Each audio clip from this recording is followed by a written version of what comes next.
부실 대응 문제가 드러나는 가운데 국가 배상 가능성이 거론됩니다. 탄광고립 221시간 만에 기적적으로 생還한 근로자들이 죽으로 식사를 하고 스스로 걷는 등 건강을 회복하고 있습니다. 경찰은 전담팀을 꾸리고 사고 원인 조사에 본격 나섰습니다. 화물열차 분리 작업을 하던 30대 근로자가 열차에 치여 숨졌습니다. 올해 중대재해법이 시행된 이후 코레일 사업장에서 인명사고만 4번째입니다. 당정이 서민 금리 부담을 낮추기 위해 안심전환대출 요건을 완화하고 내년에는 추가 확대하기로 했습니다. 불법 사금융에 빠지지 않게 긴급 생계비 소액 대출제도 도입도 검토합니다.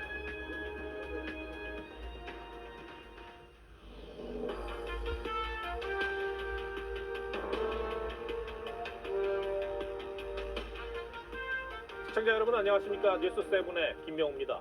여전히 모두가 충격과 슬픔 속에 허망하게 저 세상으로 간 희생자들을 기리고 있습니다.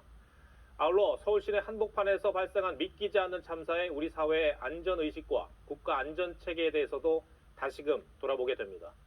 국가 애도 기간 동안 수많은 시민들이 합동 분향소를 찾아 아픔을 함께 나눴습니다.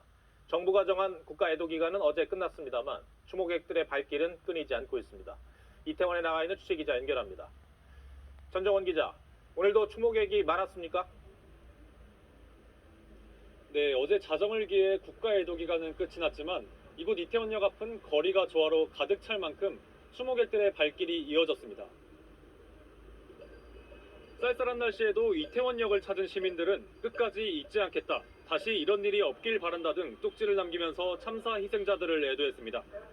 국가 애도 기간이 끝났지만 애도하는 마음은 누구나 그리고 얼마든지 언제든지 가질 수 있다고 생각을 해서 사고 이틀째 설치됐던 서울광장과 서울시 25개 자치구 합동분향소에는 국가애도 기간 엿새 동안 11만 7천 명이 넘는 시민이 방문했습니다. 12일까지 연장 운영하기로 한 용산구 녹사평역광장 합동분향소에는 추모 발길이 이어졌습니다. 희생자뿐만 아니라 그 유가족 그리고 현재 병원에 계신 분들이 하루속히 쾌차하길 바라고요. 사상자들 장례와 치료는 계속 진행되고 있습니다. 전체 희생자 156명 중 우리 국민 130명 장례가 모두 치러졌고 외국인 사망자 9명만 장례 절차가 남아 있습니다. 부상자 21명은 아직 병원에서 치료를 받고 있습니다. 정부는 이태원 참사 사상자에 대한 의료 지원이 충분히 이뤄지도록 피해 신고 기간을 15일까지 연장하기로 했습니다. 이태원 추모 공간에서 TV조선 전정원입니다. 이번 참사와 관련해 경찰의 부실한 대응은 곳곳에서 드러났습니다. 경찰 특별수사본부가 제19인 경찰의 잘못을 제대로 수사할 수 있겠냐는 우려가 있습니다만 수사는 계속되고 있습니다. 참사 당시 경찰 기동대는 사고 발생 1시간 25분 뒤 현장에 도착했습니다. 이때는 이미 수십 명의 사상자가 발생한 상황이었는데 경찰 특수부는 인력 배치가 지연된 원인 등을 수사하고 있습니다. 한지은 기자가 보도합니다. 지금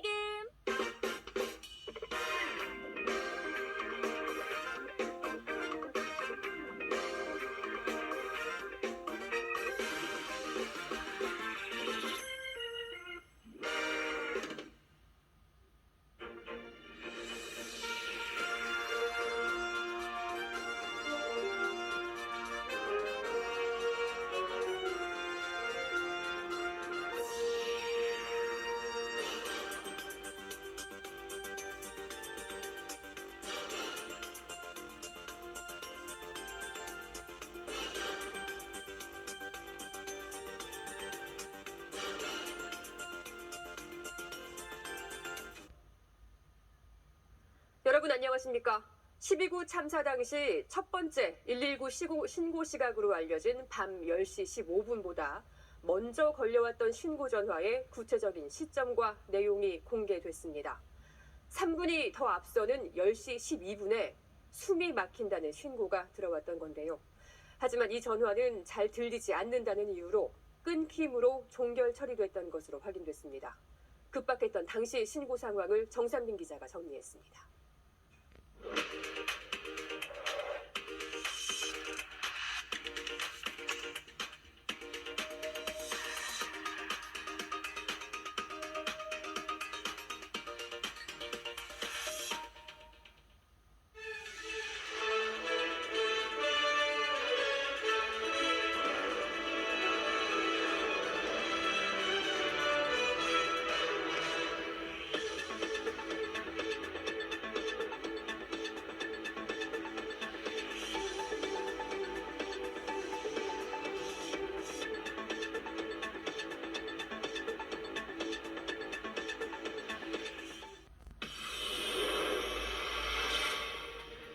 이태원 참사 전후로 정부, 지자체, 경찰의 대응이 총체적 부실이었다는 점이 속속 드러나고 있습니다.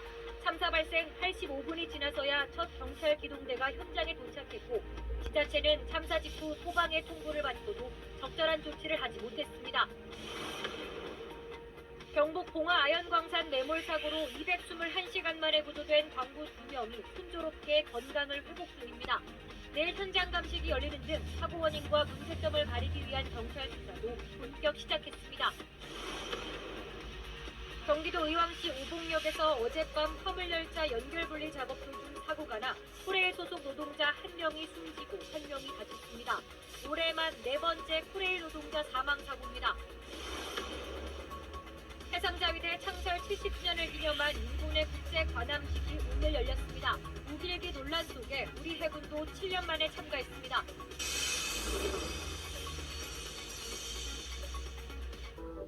물에서 얻는 무한한 자원, 수소. 지속 가능한 미래로 현대 수소 전기차 넥소.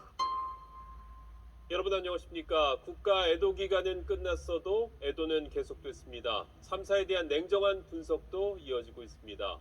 10월 29일 사건 당일 경찰의 부실한 대응이 또 드러났습니다. 지휘부 공백 상태에서 경찰 기동대는 사건 발생 1시간 25분이 지나서야 현장에 도착한 것으로 파악됐습니다. 먼저 손형한 기자입니다.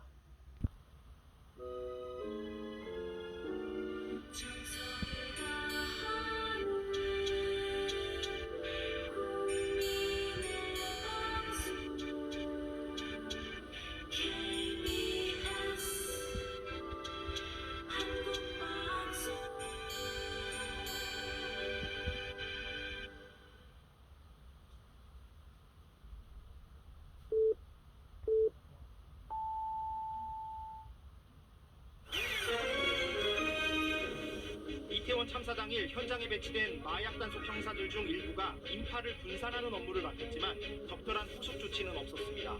특별수사본부는 참사 관련자들에게 업무상 과실치사 혐의를 적용할지 검토하고 있습니다. 오늘 서울 녹사평역과 이태원역에는 참사 희생자 추모 행렬이 이어졌고 윤석열 대통령은 종교 행사에 참석해 희생자들을 애도했습니다. 정부는 오는 10일부터 대중교통 등 다중이용시설 점검에 나서기로 했습니다. 어제 화물열차 연결 작업을 하던 30대 코레일 근로자가 움직이는 기관차에 치여 숨지면서 올 들어 코레일에서 근로자 사망 사고가 4건으로 늘었습니다.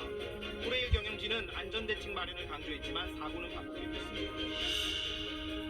우길기 경내 논란 속에 우리 해군이 일본이 주최한 국제 관함식에 참가했습니다. 군 당국은 북핵 위협 등 안보 상황이 엄중해 안보 협력 등을 고려해 내린 결정이라고 밝혔습니다.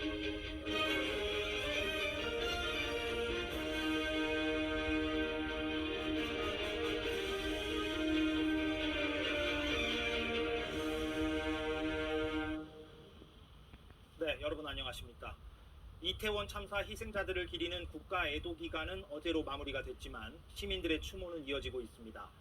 참사 당일의 문제점 가운데 새로운 내용들도 연일 확인되고 있습니다. 오늘도 경찰의 문제점부터 짚어보겠습니다.